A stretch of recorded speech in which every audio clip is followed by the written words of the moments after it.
I gripped the steering wheel so tightly my knuckles turned white. The car was parked, the engine off, but my heart raced as if I were hurtling down the highway. Breathe, Ruby. Just breathe. The voice in my head sounded so much like my late husband's, soft and reassuring, that it made my chest ache. It had been 2 years since the accident, and still, the thought of driving sent waves of panic through me. You okay? The voice pulled me back to the present. Lucas, my driving instructor, was leaning slightly toward me from the passenger seat, his brow furrowed with concern. He was young, too young, I'd thought when my sister first suggested hiring him. Mid-20s, maybe younger. His dark curls framed a face that was achingly earnest, and his olive-toned skin seemed to glow in the sunlight streaming through the windshield. I'm fine, I lied, forcing a smile. Just rustier than I thought. He nodded, his expression softening. That's normal. You're not alone in this, Ruby. We'll take it slow. The way he said my name, gentle, almost reverent, sent an unexpected shiver down my spine. Stop it, I chided myself. He's just doing his job. But there was something about the way he looked at me, like he could see all the cracks in my carefully constructed facade, that made it hard to stay composed. All right, he said, his tone professional but warm. Let's start simple. Just turn the key and we'll take it from there. I hesitated, my hand trembling as it hovered over the ignition. What if I can't do this? What if I freeze up? What if? Ruby. His voice was firm but soothing, cutting through my spiraling thoughts. You've got this. I'm right here. I glanced at him, and for a moment, his calm demeanor anchored me. With a deep breath, I turned the key. The engine roared to life, and I flinched, but Lucas didn't waver. Good. Now, ease your foot off the brake. I did as he said, and the car began to creep forward. My heart pounded, but his steady instructions kept me focused. Slowly, I navigated the quiet suburban street, the car moving at a snail's pace. You're doing great, he murmured, his voice low and encouraging. I almost believed him. The lessons became a weekly ritual. Every Wednesday afternoon, Lucas would arrive at my house, charmingly punctual, and we'd spend an hour in the car. At first, it was all business, him guiding me through the basics, me trying not to hyperventilate. But as the weeks passed, the atmosphere between us began to shift. You're turning into a pro, he said one day, a hint of a smile playing on his lips. I laughed despite myself, a sound that felt foreign after so long. Hardly. I still panic every time I see a stop sign. Panic is normal. It's how you handle it that matters. His tone was light, but there was something in his eyes, a quiet understanding that made me pause. Were you always this good at this? I asked, curiosity getting the better of me. He shrugged, leaning back in his seat as I pulled into a parking spot. Not really. I used to be a nervous wreck behind the wheel. My dad was the one who taught me, and let's just say he wasn't the most patient guy. What changed? He hesitated, his gaze drifting to the window. I realized that driving isn't just about control. It's about trust in yourself, in the car, in the people around you. Once I figured that out, it clicked. I studied him, struck by the depth of his words. There was a vulnerability there, a glimpse of the person beneath the confident instructor. It made me wonder what else he was hiding. A few lessons later, the dam broke. I'd been having a particularly rough day, the weight of my grief pressing down on me like a lead blanket. As I struggled to parallel park, tears welled up in my eyes, and a sob escaped before I could stop it. Ruby. Lucas's voice was soft, almost pleading. I'm sorry, I choked out, wiping at my face with trembling hands. It's been 2 years, and I still feel like I'm drowning. I miss him so much, and I hate that I can't even do something as simple as driving without falling apart. He was silent for a moment, and then, to my surprise, he reached over and gently took my hand. His touch was warm, grounding. You don't have to apologize, he said quietly. Grief doesn't have a timeline. It's okay to still feel it.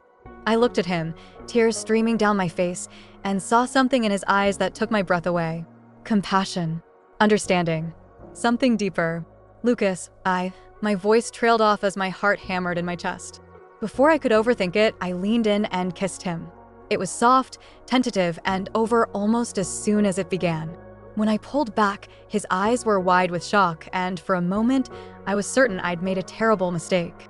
But then he reached up, his hand cradling my cheek, and whispered, Ruby.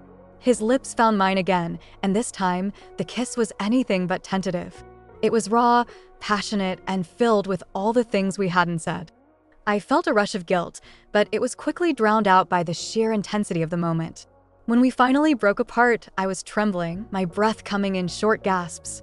"I shouldn't have done that," I whispered, my voice barely audible. He shook his head, his eyes locking on mine. "Don't say that. Don't regret it." "But my husband. He's gone, Ruby," he interrupted gently. "And I'm not trying to replace him. But you deserve to live, to feel, to be happy." I stared at him, my heart aching with the truth of his words. For the first time in 2 years, I felt something other than pain. It was terrifying, exhilarating, and utterly overwhelming. "I don't know what to do," I admitted, my voice shaking. He smiled, a small, sad smile, and brushed a strand of hair from my face. "Neither do I. But we'll figure it out together." I swallowed hard, my mind racing with 1,000 conflicting thoughts. But as I looked into his eyes, something inside me shifted. Maybe, just maybe, it was time to stop running from the pain and start embracing the possibility of something new.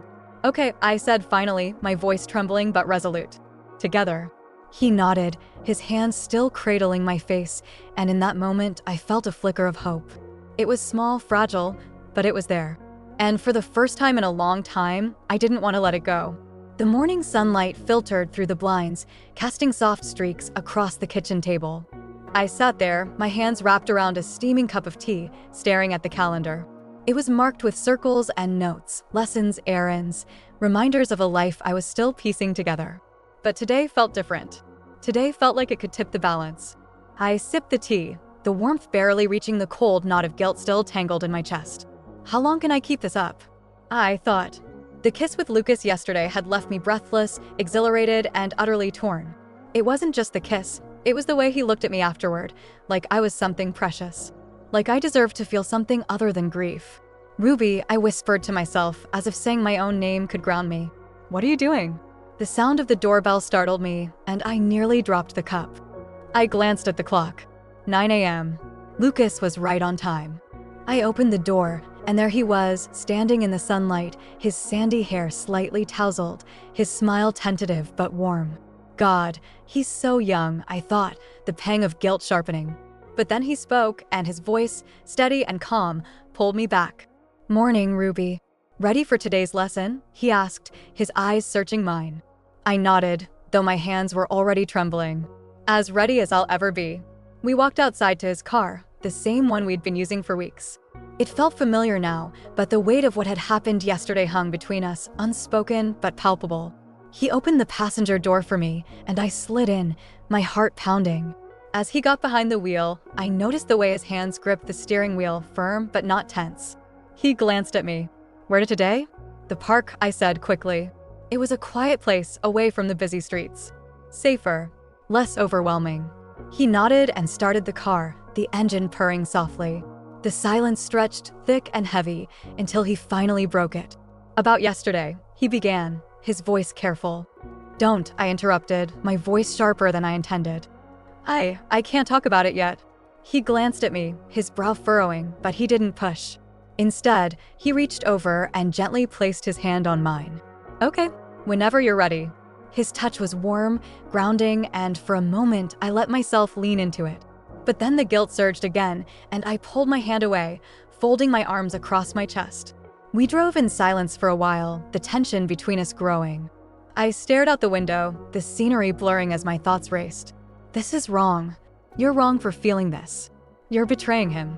But beneath the guilt was something else, a flicker of something I hadn't felt in years. Something that terrified me. When we reached the park, Lucas parked the car and turned to me. "Your turn," he said, his tone light, as if he was trying to ease the tension. I hesitated, my hands gripping the edge of the seat. "I don't know if I can." "You can," he said firmly. "I'm right here with you." I took a deep breath and nodded, slowly switching places with him. The driver's seat felt foreign, the steering wheel cold under my fingers. I adjusted the mirrors, my hands trembling.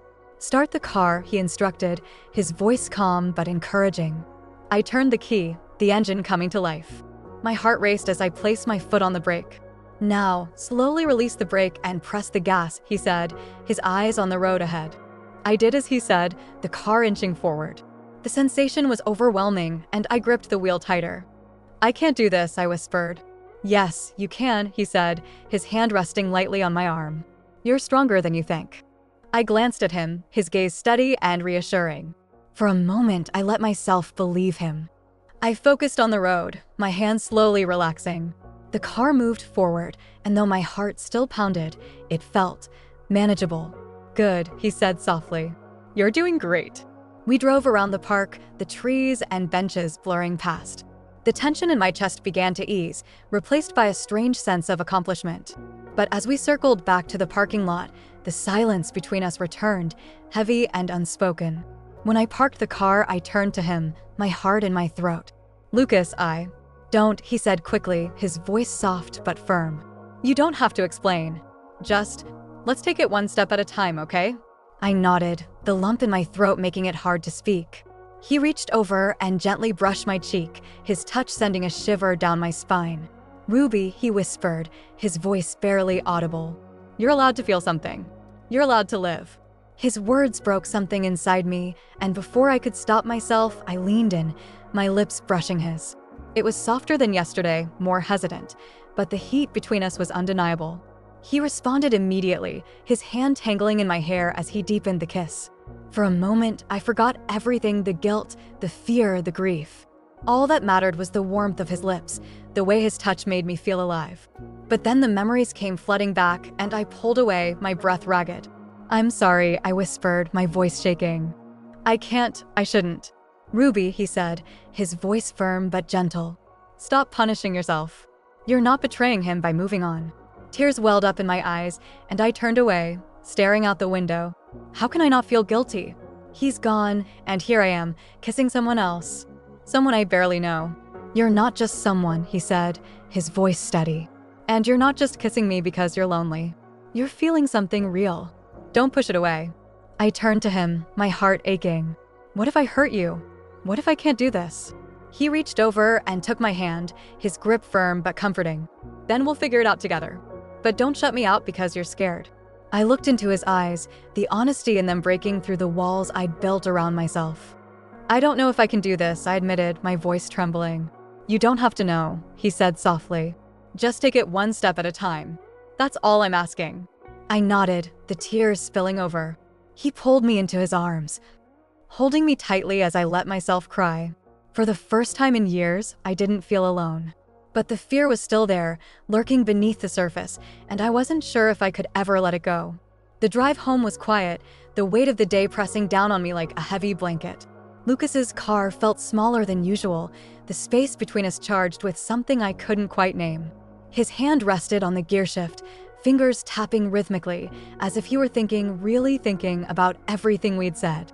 I stared out the window, the passing trees blurring into one another, my mind racing faster than the car. When we pulled into my driveway, Lucas turned off the engine and sat there for a moment, his eyes fixed on the steering wheel. Do you want me to come in? He asked, his voice low, tentative. I hesitated. Did I? The guilt was still there, clawing at me, but so was the need to feel something other than the emptiness I'd carried for so long. Yes, I said finally, the word slipping out before I could stop it. He nodded, and we walked to the door in silence. Inside, the house felt different, as if the walls were watching us, waiting to see what would happen next. I tossed my keys on the counter and turned to face him. Do you want something to drink? Tea? Coffee? Whatever you're having, he said, his eyes never leaving mine. I busied myself with the kettle, trying to ignore the way my heart raced at his presence. The sound of water boiling filled the room, but it did little to drown out the growing tension. When I turned around with 2 mugs in hand, he was standing closer than I expected, his gaze intense, searching. Ruby, he said softly, taking the mug from me and setting it aside. You don't have to pretend with me. I can see how much this is tearing you up inside. I looked down, my fingers tightening around the warm ceramic. I don't know how to do this. How to feel this way again without feeling like I'm betraying him. He stepped closer, his hand reaching up to gently tilt my chin so I was looking at him. You're not betraying anyone by wanting to be happy. He wouldn't want you to live in pain forever. The words hit me like a punch to the chest, and I felt the tears welling up again. How do you know that? I whispered, my voice trembling. Because no one who loved you would want to see you like this, he said, his voice steady, certain. And I can tell he loved you. Anyone who knew you would. I shook my head, trying to push the emotions back, but they were too strong, too raw. It's not that simple, I choked out. I feel like I'm losing him all over again. He pulled me into his arms, holding me tightly as I cried. His touch was gentle yet firm, grounding me in a way I hadn't felt in years. You're not losing him, he murmured into my hair. You're just learning how to carry him with you in a different way. I buried my face in his chest, letting his words sink in. For so long, I'd been afraid to let go, to move forward, because it felt like I was leaving him behind. But maybe it wasn't about letting go. Maybe it was about finding a way to hold on to him while still living my life.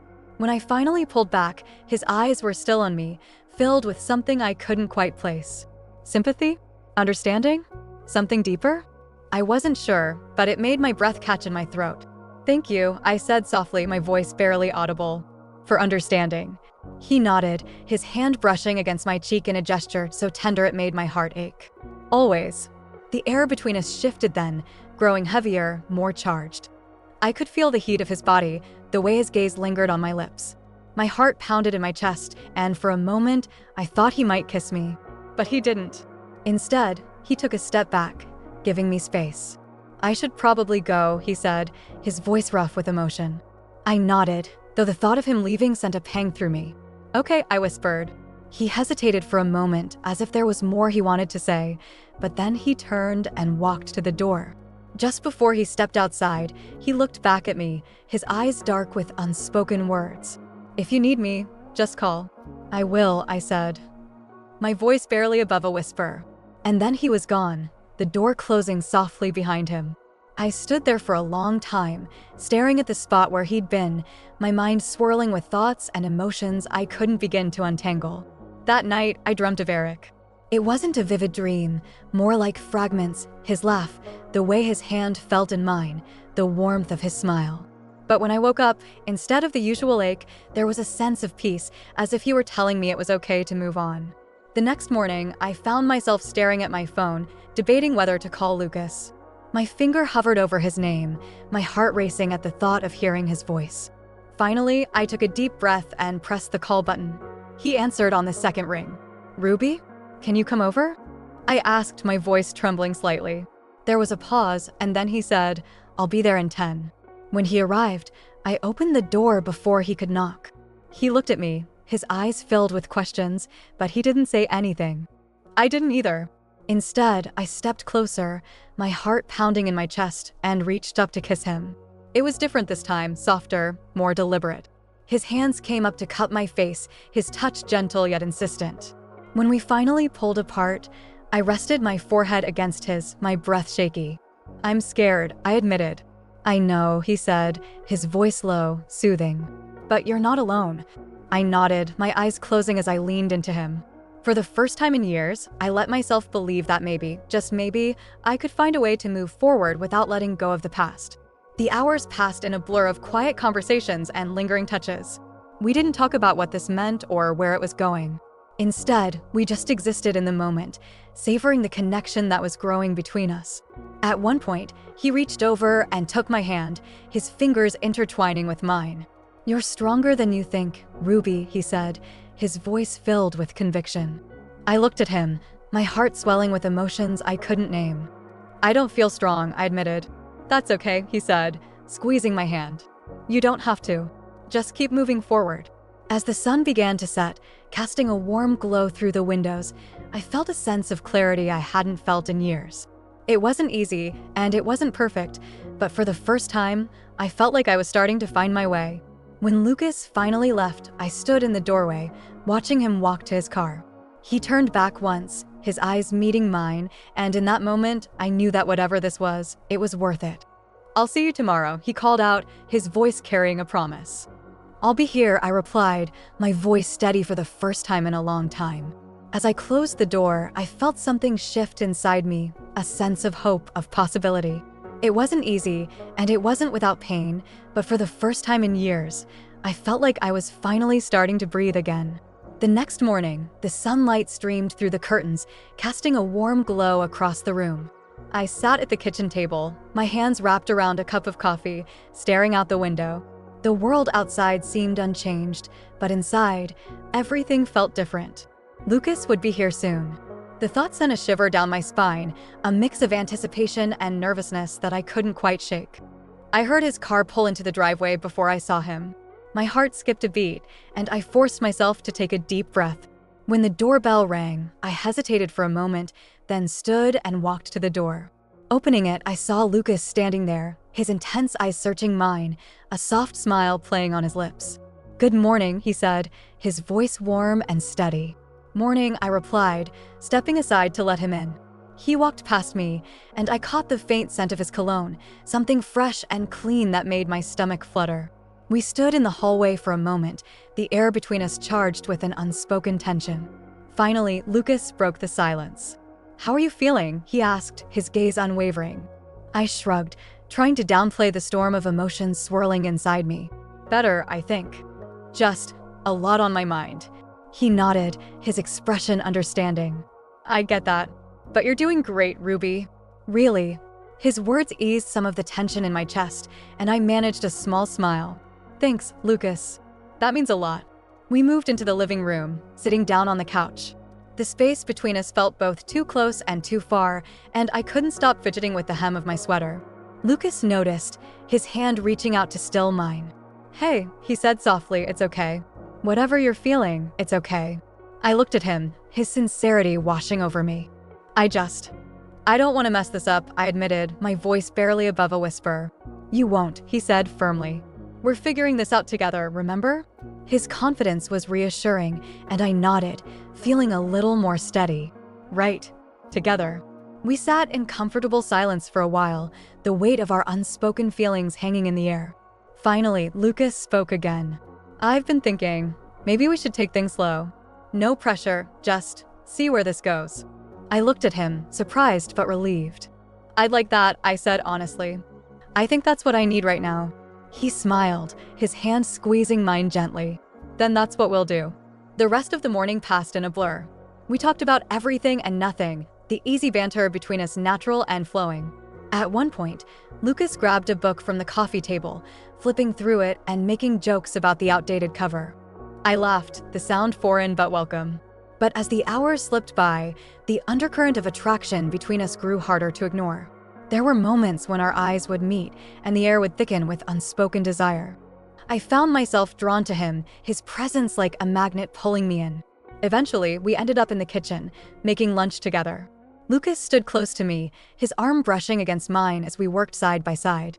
The proximity sent a jolt of electricity through me, and I had to focus on the task at hand to keep my thoughts from straying. "You're good at this," Lucas commented, watching me chop vegetables with practiced ease. I smiled, a little shy. "Years of practice, I guess. Eric always said I was the better cook." Lucas's expression softened at the mention of Eric. "He was lucky to have you," he said quietly. I felt a pang of guilt, but also a strange sense of peace. "Thank you for saying that." We continued cooking, the conversation flowing naturally. But as we sat down to eat, the mood shifted again. The table felt too small, and every time our eyes met, I could feel the connection between us growing stronger. After lunch, we moved back to the living room, sitting close but not touching. The silence was comfortable, but there was an undercurrent of something more, something waiting to be acknowledged. "Ruby," Lucas said finally, his voice low and serious. "I can't pretend that I don't feel something for you. I know this is complicated, but I want you to know that I'm here for you, no matter what." His words filled my chest, and I looked at him, my heart pounding. "I feel it too," I admitted, my voice trembling. "But I'm scared, Lucas. I'm scared of what this means, of what people will think. And I'm scared of betraying Eric's memory." Lucas nodded, his expression understanding. "I get that. And I'm not asking you to forget him or to rush into anything. I want to be here for you, however you need me." His sincerity broke through my defenses, and I felt tears prick at the corners of my eyes. "Thank you," I whispered, my voice choked with emotion. He reached out, his hand brushing against my cheek, wiping away a stray tear. "You don't have to go through this alone, Ruby." The gentle touch sent a shiver through me, and I leaned into his hand, craving the comfort he offered. "I'm tired of feeling guilty," I confessed, the words spilling out before I could stop them. "I'm tired of being stuck in the past." Lucas's eyes softened, and he moved closer, his presence a steady anchor. "Then let's take it one step at a time." No expectations, just you and me. I nodded, feeling a sense of resolve building inside me. Okay. He smiled, and for a moment, we just looked at each other, the connection between us more intense than ever. Then, slowly, hesitantly, he leaned in, his lips brushing against mine in a soft, tentative kiss. The touch was gentle, but it ignited something deep within me. I kissed him back, my hands finding their way to his shoulders, pulling him closer. The kiss deepened, the world around us fading away until there was nothing but the two of us, lost in the moment. But as quickly as it had begun, the kiss ended, Lucas pulling back just enough to look into my eyes. "Are you okay?" he asked, his voice rough with emotion. I nodded, my heart racing. "Yes," I breathed. "More than okay." He smiled, his hand cupping my face as he leaned in to kiss me again. This time, there was no hesitation, no doubt. Just the two of us, letting go of the past and embracing the possibility of something new. As we kissed, I felt a wave of emotion wash over me, relief, longing, and something else I couldn't quite name. It was as if a weight had been lifted, and for the first time in years, I felt free. We stayed like that for what felt like an eternity, lost in each other, the world outside forgotten. And when Lucas finally pulled away, his eyes searching mine, I knew that whatever this was, it was real. "Ruby," he whispered, his voice filled with emotion. But before he could finish, the sound of a car pulling into the driveway broke the spell. We both froze, the moment shattered. "Who's that?" Lucas asked, his brow furrowing. I stood, my heart pounding. "I don't know," I said, moving to the window. And as I looked out, I saw my sister's car parked in the driveway, her familiar figure stepping out. "It's my sister," I said, turning back to Lucas, panic rising in my chest. "What do I do?" Lucas's eyes darted to the door, then back to me. His expression was a mix of surprise and something else, uncertainty, maybe. His voice was low, almost a whisper. "Do you want me to stay? Or should I go?" I hesitated, my mind racing. My sister's footsteps were already on the porch, and I could hear her fumbling with the door. My heart pounded so loudly I was sure Lucas could hear it. What do I do? The question looped in my head like a broken record. If she walked in and saw him here, like this, what would she think? What would she say? "Ruby?" Lucas's voice broke through my panic, calm but insistent. "I'll go if you need me to." I wanted to say yes. I wanted to tell him to leave, to avoid the questions, the judgment. But something inside me resisted. No, I thought. This is my life. My choice. I took a deep breath and forced myself to meet his gaze. "Stay." His eyes softened, and he nodded. Before either of us could say anything more, the door swung open, and my sister's voice filled the room. "Ruby? You home?" I stepped into the hallway, forcing a smile. "Hey, Mara. What are you doing here?" She dumped her bag on the floor and shrugged off her coat. "Just thought I'd check in. You've been a little distant lately." Her eyes narrowed as she noticed Lucas standing behind me. "Oh, hello." Lucas stepped forward, his usual confidence easing into place. "Hi, I'm Lucas." Mara raised an eyebrow, her gaze flicking between us. "Lucas." She said it slowly, as if testing the name. "And you're here because..." "He's my driving instructor," I said quickly, stepping in before Lucas could respond. "We were just wrapping up a lesson." The lie felt heavy on my tongue, but I forced myself to hold her gaze. Mara's eyes lingered on me for a moment, then shifted back to Lucas. "On a Sunday? That's dedication." Lucas chuckled, the sound easy and warm.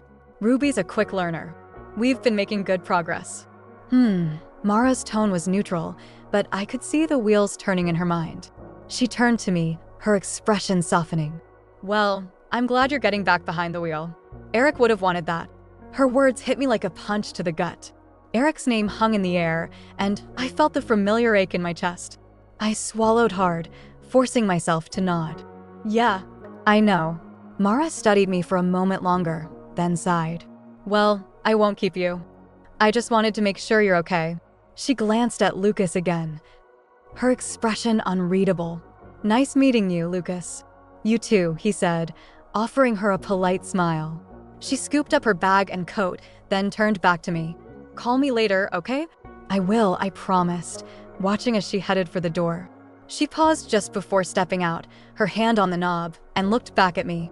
For a moment, it felt like she wanted to say something more, but then she shook her head and left, the door clicking shut behind her.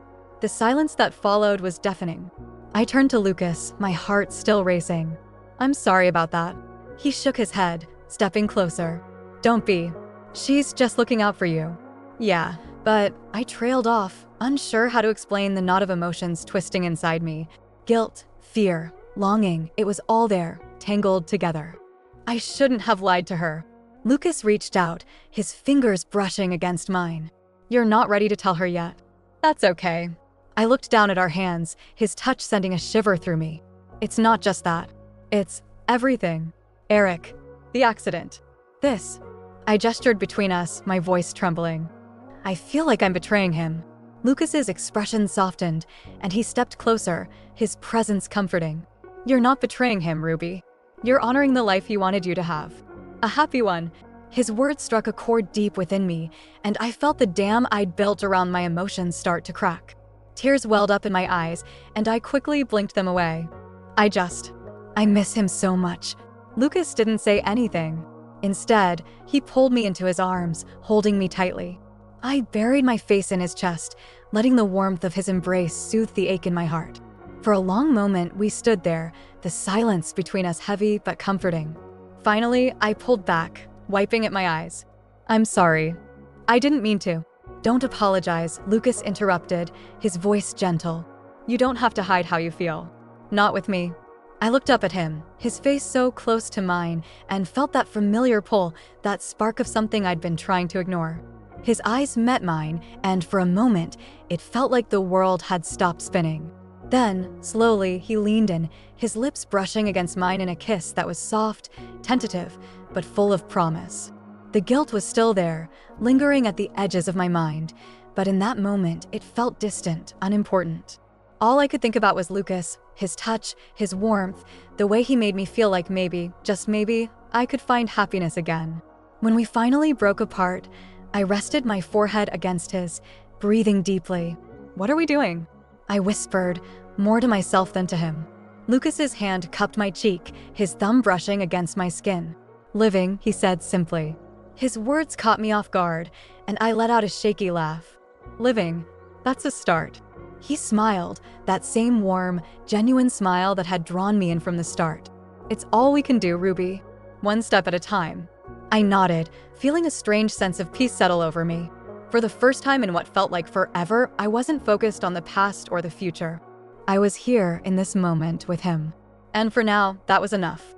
"Stay," I said softly, my voice barely above a whisper. "Just stay."